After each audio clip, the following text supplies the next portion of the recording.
मेरा favourite question मैं हमेशा पूछता हूँ स्टूडेंट से।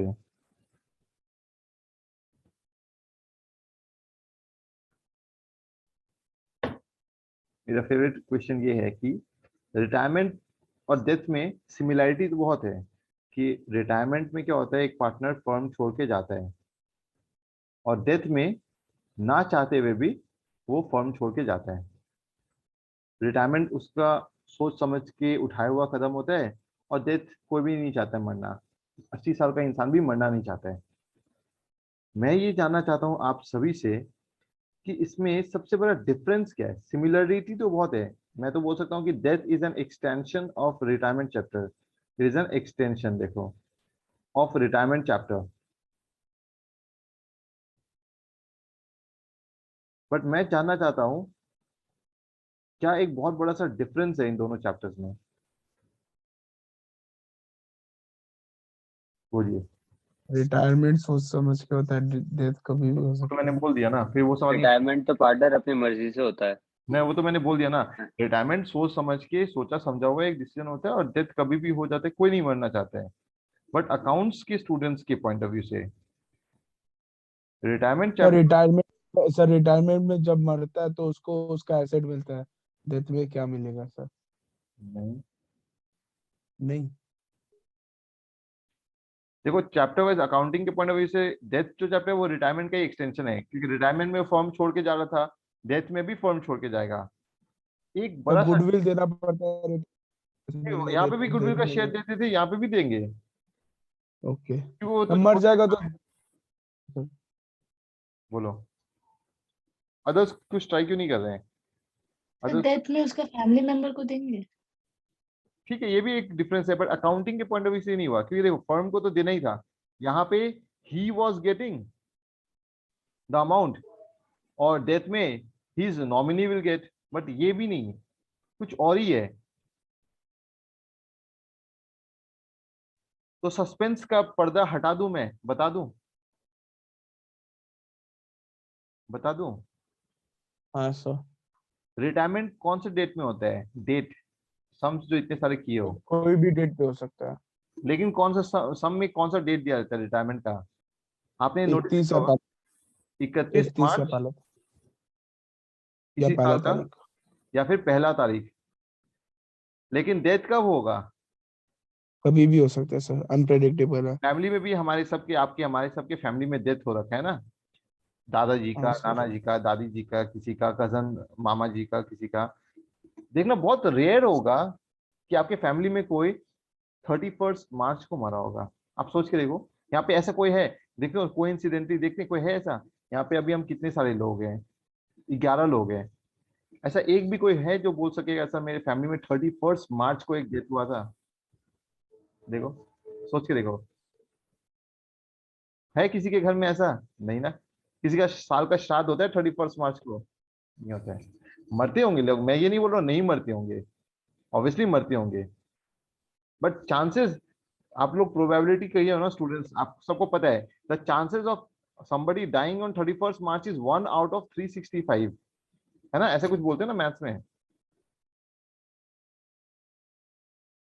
ऐसा कुछ बोलते हो ना, कि नहीं बोलते हो ऐसा कुछ? मैथ्स के जो पक्के स्टूडेंट्स है वो बताओ, या मैं मैथ्स का अच्छा स्टूडेंट नहीं हूँ, बताओ। Yes sir. है ना, chances की if somebody dies, the chance that he will die on 31st March, it is 1 out of 365 probability। तो 0.00 कुछ ऐसा आएगा आंसर। तो ये एक बड़ा डिफरेंस है कि डेथ जो होता है वो कभी भी हो सकता है। ऐसे 15 जून को हो सकता है, 30 सितंबर को हो सकता है, या फिर कुछ अजीब सा अटपटा सा भी डेट हो सकता है, 27 जुलाई, और 13 अगस्त, कुछ भी हो सकता है ना। समझ में आया क्या बड़ा डिफरेंस है? तो अब आपके दिमाग में सवाल आ रहा होगा, सर इतना भी क्या बड़ा डिफरेंस है, मतलब क्यों डिफरेंस बड़ा है? वहां पे भी फर्म छोड़ के जा रहा था, यहाँ पे भी फर्म छोड़ के जा रहे हैं। तो मेरा आप लोगों से दूसरा बड़ा सवाल आज के लिए है, जो हमने फंडामेंटल्स चैप्टर सीख रखा है, जो पार्टनरशिप का फर्स्ट चैप्टर आप लोगों ने सीखा था, फंडामेंटल्स, जो टर्म 1 में था, उसमें आपने सीखा था कि एट द ईयर एंड, साल के एंड में, ईयर एंड पे जो भी प्रॉफिट होता है पार्टनर्स का, वो किस तरीके से डिस्ट्रीब्यूट होता है, कुछ इंटरेस्ट ऑन कैपिटल के नाम से, कुछ सैलरी के नाम से, और कुछ डिविजिबल प्रॉफिट के नाम से। तो आपने जब एडमिशन चैप्टर किया था और जब रिसेंटली आपने रिटायरमेंट चैप्टर किया, तो आपने ये कैलकुलेशन क्यों नहीं किया? एक बार भी, एक भी सम आपको क्यों नहीं मिला ऐसा? ये मेरा सेकंड बड़ा सवाल है आप लोगों से, बताइए।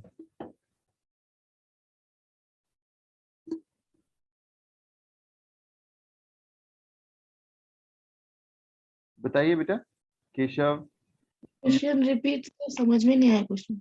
मेरा क्वेश्चन ये है बेटा कि आपने जब पार्टनरशिप सीखा, अपने लाइफ में फर्स्ट टाइम क्लास 12 में उठ के पार्टनरशिप सीखा, तो आपने क्या सीखा? कि यही कि अगर साल के एंड में प्रॉफिट आता है, हर साल के एंड में प्रॉफिट या लॉस तो आएगा ही, मान लेते हैं हर साल के एंड में प्रॉफिट अगर आएगा तो वो पार्टनर्स को ही मिलेगा ना बेटा प्रियंका? Yes sir. हो सकता है कि कुछ इंटरेस्ट के नाम से मिले, हो सकता है कुछ सैलरी के नाम से मिले, और बाकी डिविजिबल प्रॉफिट के नाम से मिले, बट मिलेगा तो पार्टनर्स को ही।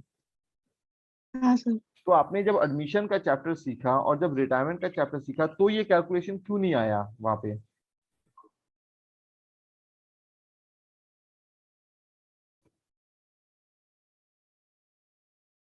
क्यों नहीं आया बताइए?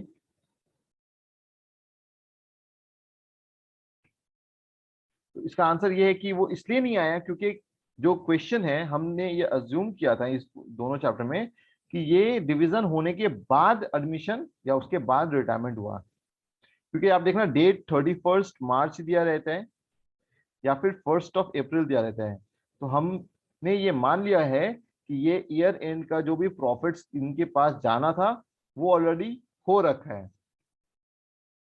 समझ में आया क्यों नहीं आया था अभी तक सब में ये? क्योंकि ईयर एंड का प्रॉफिट क्वेश्चन ने खुद से ही सॉल्व करके उनके कैपिटल अकाउंट में ढाल रखा था, तो आपको वो ढालना नहीं पड़ा था। अब लेकिन आप प्रॉब्लम में फंस गए। कैसे प्रॉब्लम में फंस गए? जिस पार्टनर की डेथ हो रही है वो तो इन बिटवीन साल के कभी भी दौरान डेथ होगा, तो उसके लिए तो आपको अलग से कैलकुलेट करना ही पड़ेगा। Is it clear? समझ में आया क्या बोला मैंने? इतना जो मैं बैक स्टोरी बता रहा हूँ इस बात में लाने के लिए आप लोगों को, पार्टनर का डेथ कब होगा? अगर आपका अकाउंटिंग ईयर 1 अप्रैल 2017 से लेके 31 मार्च 2018 है, 1 अप्रैल 2017 से पहले 31 मार्च 2017 को ऑलरेडी उसको प्रीवियस ईयर का इंटरेस्ट ऑन कैपिटल मिल चुका, सैलरी अगर मिलना था तो मिल चुका, और डिविजिबल प्रॉफिट उसको मिल चुका है, ऑलरेडी मिल चुका है। और अगर वो ये पूरा साल सरवाइव कर लेता, इस डेट तक वो जिंदा रहता, तो उसे करेंट ईयर का इंटरेस्ट ऑन कैपिटल, सैलरी और डिविजिबल प्रॉफिट मिल जाता। लेकिन क्या होगा? वो एक्सपायर कब करेगा? इधर कहीं, इधर एक्सपायर करने की वजह से अभी क्या है, पार्टनर्स जो बच गए, जो सर्वाइविंग पार्टनर्स हैं, they are in a dilemma. क्यों? क्योंकि साल के एंड पे ही हम प्रॉफिट कैलकुलेट करते हैं, साल के बीच में नहीं करते हैं। अपन बोलना सर उसके पास टैली होगा तो हर महीने कर सकते हैं, सोचो टैली वैली नहीं है। तो वो जो रिमेनिंग पार्टनर्स, जो बच गए पार्टनर्स, जिंदा जो बच गए पार्टनर्स, अभी वो एक प्रॉब्लम में फंस गए। क्या प्रॉब्लम में फंस गए? साल का जब तक एंड ना आएगा उनको एक्चुअल प्रॉफिट पता नहीं चलेगा, लेकिन उनका पार्टनर एक डिसीज हो चुका है यहाँ पे। आप उनको नहीं बोल सकते फैमिली वाले को आप वेट कीजिए 31 अप्रैल तक, 31 मार्च तक, मई के महीने तक अगले साल हम तब आपको रुपए देंगे, आप ऐसे नहीं बोल सकते उनको। रिटायर नहीं हो रहे हैं, डेथ हो रहा है, आपको समझना होगा। तो पार्टनर्स को क्या चाहिए? जिस डेट में वो डेथ किया है उसी दिन उसका जितना भी अमाउंट बनता है उसके लीगल रिप्रेजेंटेटिव के हाथों में दे देना। Is that okay? Any confusion तो पूछ लो, अगर कुछ कंफ्यूजन लग रहा है तो पूछ लो। दर्शन, ऋषु, हर्षित, पूछो। परिधि,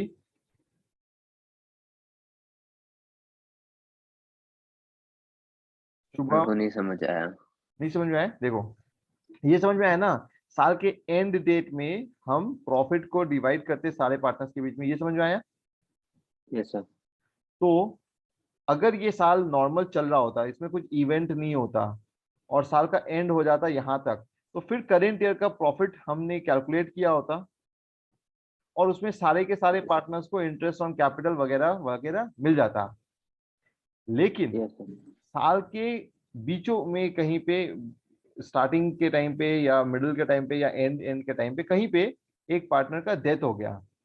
तो पार्टनर का डेथ होने से पार्टनर्स के फैमिली को जो भी उसका बनता है ना अमाउंट आपको देना पड़ेगा।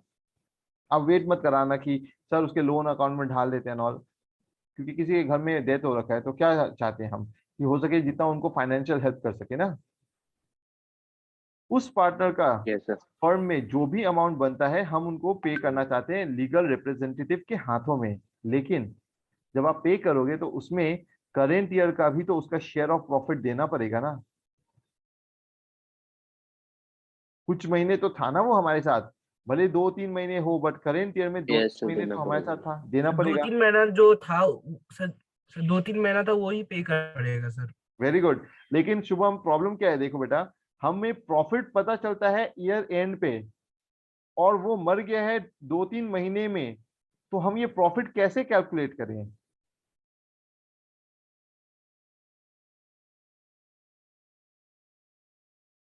समझिए क्या प्रॉब्लम अभी अराइज कर रहा है बाकी पार्टनर्स के सामने में। हाँ सर। तो वो क्या करेंगे ऐसे में, व्हाट इज द सॉल्यूशन? दो सॉल्यूशन है। क्या है solution? Solution number 1, past records. Partners ये करेंगे, पहला सॉल्यूशन ये हो सकता है, अज्यूम करेंगे कि पिछले सालों में, पास्ट ईयर्स में, येस्टर ईयर्स में हमारे जितने प्रॉफिट्स हुए थे, करेंट ईयर में भी सेम रेट पे प्रॉफिट अक्रू हो। हम ये मानेंगे हमारा प्रॉफिट उसी रेट से होगा। समझे क्या अजम्पशन किया हमने? पास्ट ईयर्स, पिछले साल, पिछले 2-4 साल का प्रॉफिट देख के हम ये देखेंगे कि पहले हमने जितना प्रॉफिट किया था, हमारा अजम्पशन ये रहेगा कि इस साल भी हम उतना ही या उससे हो सकता है ज्यादा, एटलीस्ट उतना ही प्रॉफिट तो करेंगे ही। तो अगर हम इस साल उतना ही प्रॉफिट करेंगे तो 2-3 महीने का प्रॉफिट पता चल गया, उस बेसिस से पता चल सकता है 2-3 महीने का कितना प्रॉफिट होगा, है कि नहीं? क्या बोलते हो शुभम?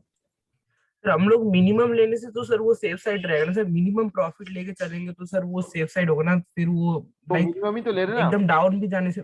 पिछले साल जितना प्रॉफिट हुआ था उतना तो एटलीस्ट करने का उम्मीद रखते हो ना।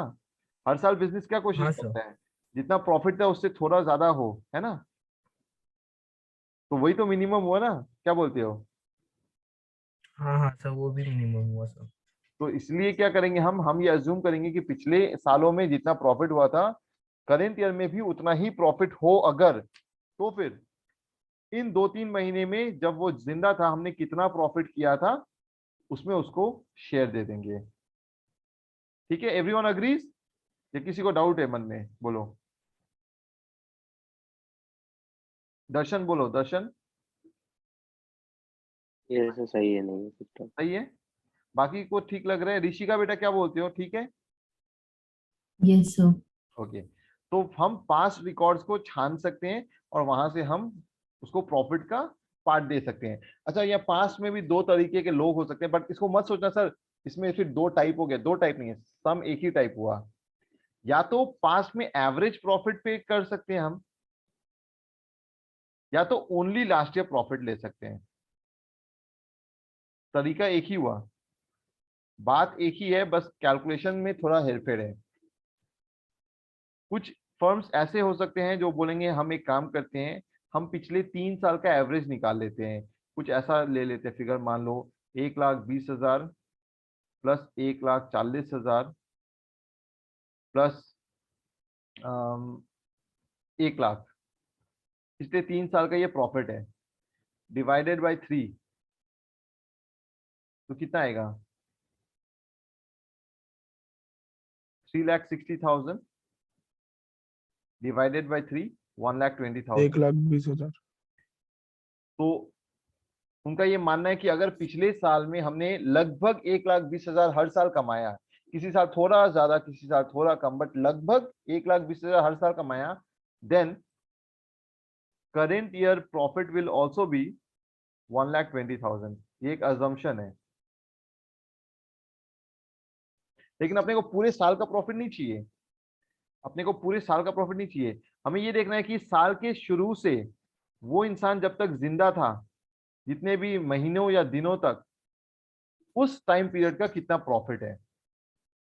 तो हमें क्या करना होगा, मान लेते हैं हम सिंप्लिसिटी के लिए कि वो इंसान अप्रैल, मई, जून, जुलाई, अगस्त, 31 अगस्त को मरा, वो पार्टनर 31 अगस्त को मर गया, हम ये मानते हैं सिंप्लिसिटी के लिए। तो हमें पूरे साल का 12 महीने का प्रॉफिट नहीं चाहिए। Therefore profit for 5 months will be 1,20,000 into 5/12, which is 50,000। पूछिए, यहां तक किसी को कुछ डाउट होने से पूछिए, बहुत समय है हमारे पास डिस्कस करने के लिए। बताइए, anyone having any doubt? No sir. No. तो 5 महीने का प्रॉफिट अगर 50,000 फर्म ने कमाया, वो 5 महीने अप्रैल से अगस्त तक जब वो पार्टनर जिंदा था, तो इस 5 महीने के प्रॉफिट में उसका भी हिस्सा बनता है। इसके बाद से वो नहीं था फर्म में, उसको नहीं मिलेगा, बट अब तक का उसको हिस्सा मिलना चाहिए। तो जो पार्टनर का डेथ हो गया, तो आप उसको कैलकुलेट कर लो कितना उसका शेयर ऑफ प्रॉफिट बनता है।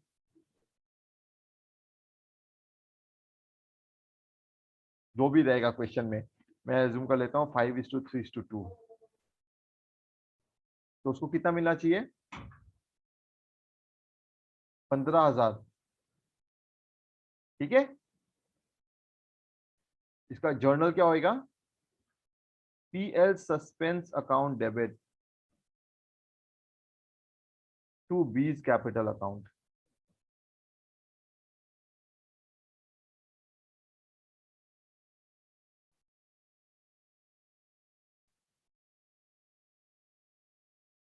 नरेशन क्या लिख रहा हूं मैं? Deceased partner's share of profit. पूछिए, यहां तक किसी को कोई डाउट?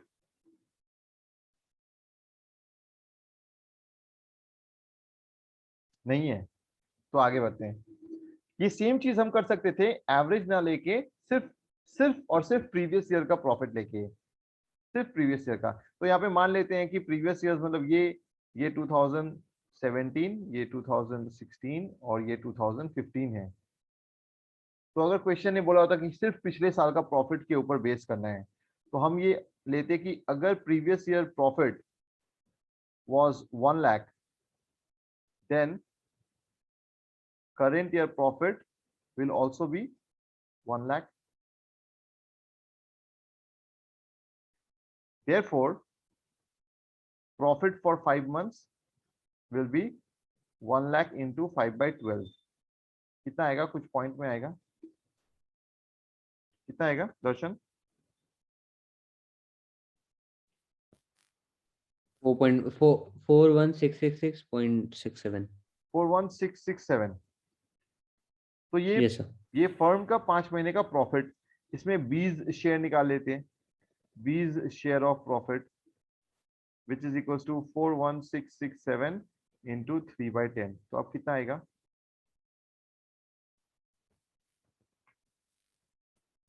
12,500। इतना अच्छा फिगर तो नहीं आना चाहिए था। Yes sir, Sir, 12,501। 12,500 12,500 ही आएगा। 500 ही आएगा। अरे वाह। तो जर्नल एंट्री क्या होगा? PL suspense account debit to B's capital account 12,500। और यहाँ पर नरेशन में हम वही लिखेंगे कि डिसीज्ड पार्टनर है, उसका शेयर ऑफ प्रॉफिट है ये। इजी लगा या टफ लगा? तो बस इतना ही करना है। अभी फिलहाल आज के लिए इतना ही करना है। क्या लगा? इजी लगा? Yes, sir, easy है। चलो तो 59 Yes, करो sir, आप easy लोग, है। बनाओ 59, क्वेश्चन नंबर 59 तो पेज नंबर बता रहा हूँ, पेज नंबर है 5.136, 5.136। अगर किसी के पास बुक नहीं है तो मैं बता देता हूँ, 3 पार्टनर्स हैं ए, बी एंड सी, जिनका प्रॉफिट शेयरिंग रेशियो नहीं दिया है तो इक्वल ले लेंगे। बता रहे कि बी का डेथ हो गया 31 अगस्त, अरे जो मैंने बोला था वही हो रहा है यहाँ पे, 2018 में इसका डेथ हो गया। फिर एक स्टेटमेंट, बहुत लंबा सा स्टेटमेंट लिखा हुआ है, हाँ ध्यान से सुनना। कैसे लिखा है, बोला है B's share of profit from the closure of last accounting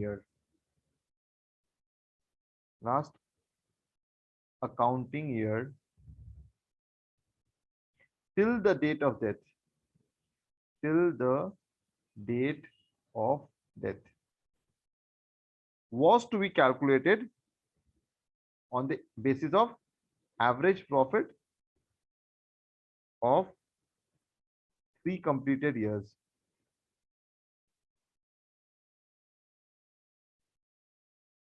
ये बताया क्वेश्चन ने, तो चीज वही लिखा है बट इतना लंबा सा सेंटेंस लिखा है। देखो बोला कि इस साल के शुरुआत से उसके डेथ होने तक का जो प्रॉफिट है वो हम एवरेज प्रॉफिट के ऊपर बेस करेंगे,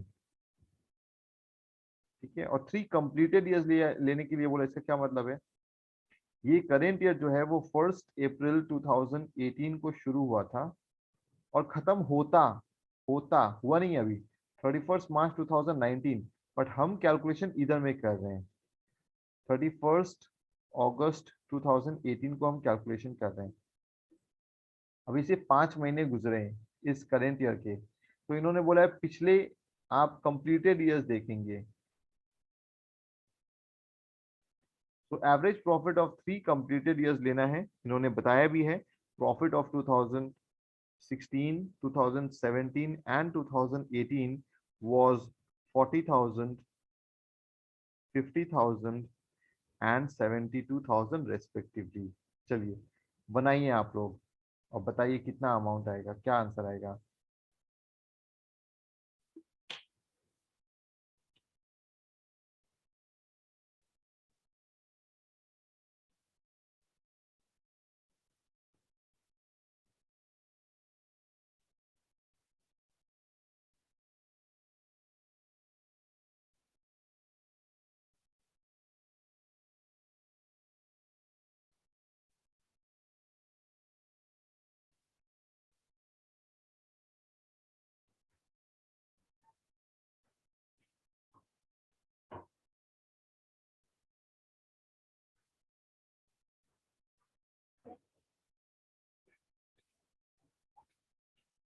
Please pass me down water.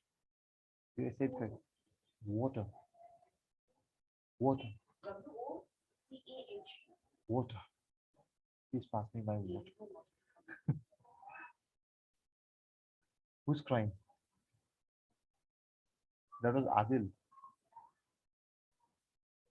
Leave my water. Go to my beta. Thank you.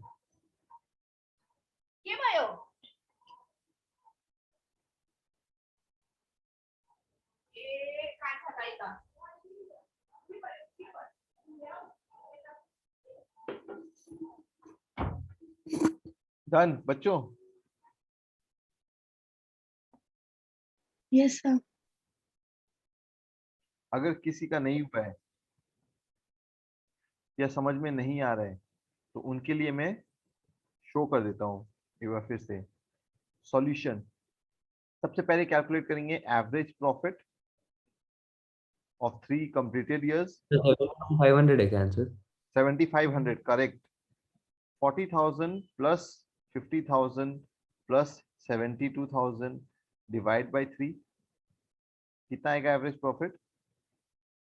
54,000। 54,000। तो हम अज्यूम कर लेंगे कि therefore current year profit will also be 54,000। लेकिन अपने को पूरे साल का प्रॉफिट नहीं चाहिए। Then profit for 5 months is 54,000 into 5/12 कितना होगा? 22,500. 22,500। फिर बीज शेयर कितना होएगा? 7,500. 7,500। Very good. जर्नल क्या बनेगा?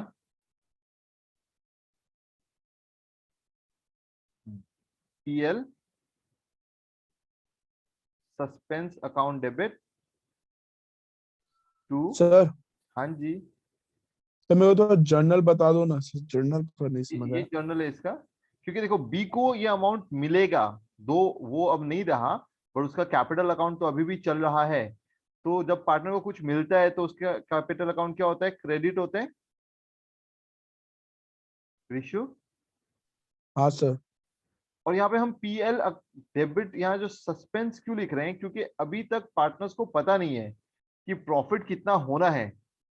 फिलहाल के लिए उन्होंने अज्यूम कर लिया कि 7,500 प्रॉफिट होना है। किसका? बी का शेयर। जब at the end of the year actual profit होएगा, ये जो मैं समझा रहा था यहाँ पे, अभी उन्होंने मान लिया 7,500 बी का शेयर है। क्या ए और सी ने अपना शेयर बांटा, डिस्ट्रीब्यूट किया क्या? बोलो तो। आपने देखा मैंने सब में बोला कि ए और सी का प्रॉफिट बांटो? नहीं ना, बोला मैंने बांट दो? नहीं सर। नहीं। क्यों? क्योंकि जब एक्चुअल प्रॉफिट कैलकुलेट करेंगे वो at the end of the year, मान लेते कि एक्चुअल प्रॉफिट आएगा 80,000, तब वो 80,000 में से 7,500 डिडक्ट कर देंगे, क्योंकि उन्होंने बी को दे दिया है 7,500, और जो बाकी बचेगा 72,500 वो ए और सी रख लेंगे अपने प्रॉफिट शेयरिंग रेशियो में। इसलिए अभी हमने पीएल सस्पेंस लिखा है इसको, PL suspense account debit. Is that okay?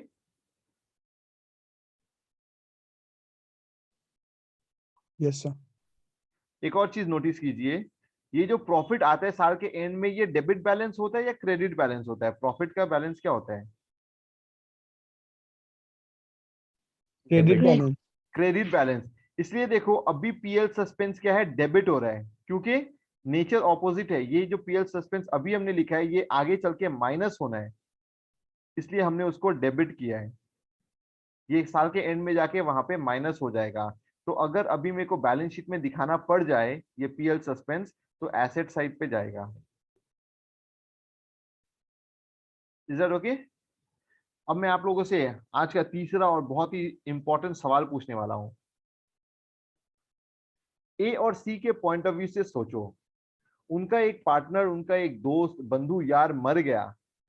Do you think they should take this as an opportunity to make some changes, जो वो बहुत दिन से सोच रखे थे चेंज करना है? क्या सही है? हाँ सर। नहीं बेटा, जो चेंज करना था उसके जिंदा रहने में ही करना था। अब उसके डेथ में चेंज करना तो सही नहीं हो रहा है ना। ऐसा लग रहा है इसे वेट कर रहे थे कब ये मरेगा और हम चेंजेस लाएंगे, ऐसा साउंड कर रहे ना? क्या कहते हो? तो सर रिटायरमेंट में क्यों होता है सर चेंज? रिटायरमेंट में कोई दिक्कत नहीं है। रिटायरमेंट में तो वो छोड़ के जा रहा, वो धोखा दे रहा था। इन्होंने थोड़ी नहीं निकाला, वो छोड़ के जा रहा है, शायद वो किसी और के साथ अब पार्टनरशिप करेगा या वो सोल प्रोपराइटर बनेगा, वो इनको छोड़ के जा रहा था। बट यहाँ पर तो डेथ हो गया बेचारे का। क्या बोलती हो प्रियंका बेटा? तो इनको इमीडिएटली कुछ चेंजेस करने चाहिए, नहीं करने चाहिए ना? सर नहीं प्रॉफिट करना। देने के बाद कर सकता है उसका प्रॉफिट देने में। प्रॉफिट देने के बाद मतलब इसके सेटलमेंट के बाद कर सकता है ना, आज के डेट में तो नहीं करना चाहिए। नहीं लेकिन क्वेश्चन अगर कभी आपको ये कह दे कि उसके मरने पे ए और सी ने डिसाइड किया कि चलो हम अपना प्रॉफिट शेयरिंग रेशियो चेंज कर लेते हैं, तो क्या होगा? तो उनका गेनिंग रेशियो कैलकुलेट होगा, और गेनिंग रेशियो कैलकुलेट करके हम क्या करेंगे? Instead of writing PL suspense, हम पीएल सस्पेंस को नहीं खोलेंगे, हम एज कैपिटल अकाउंट डेबिट करेंगे, बी सीज कैपिटल अकाउंट को डेबिट करेंगे जैसे हम गुडविल में करते थे, बिल्कुल सेम उसी तरीके से। कब ऐसा करेंगे? अगर सर्वाइविंग पार्टनर्स ने अपना प्रॉफिट शेयरिंग रेशियो चेंज किया तो। जैसे इसी क्वेश्चन में 59 में आप देखो, इसका एक सेकंड पार्ट बताया क्वेश्चन ने। क्वेश्चन ने ये बोला कि क्या होता आंसर अगर बी के मरने पर ए और सी ने अपना प्रॉफिट शेयरिंग रेशियो चेंज किया होता। पार्ट 2। तो ए एंड सी का न्यू रेशियो उन्होंने बताया है, क्या बताया है? 7:5। हम कैलकुलेट करेंगे gain. Gain is equals to new minus old. For A it will be 7/12 minus 1/3. For C it will be 5/12 minus 1/3. तो कितना आएगा?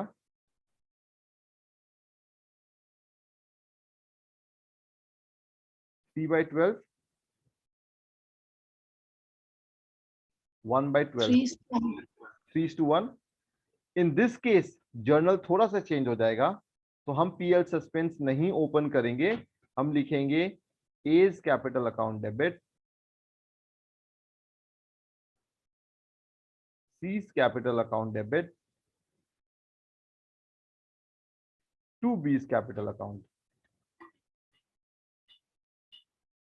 और ये 7,500 रुपीज उन लोग कंट्रीब्यूट करेंगे, जो कि है 5,625 and 1,875।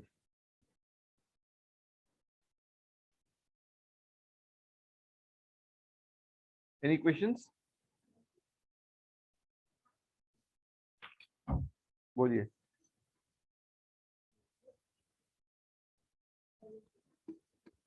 बोलिए, any questions? No questions? Great. तो मैं आप लोगों को एक और लिंक भेज रहा हूँ।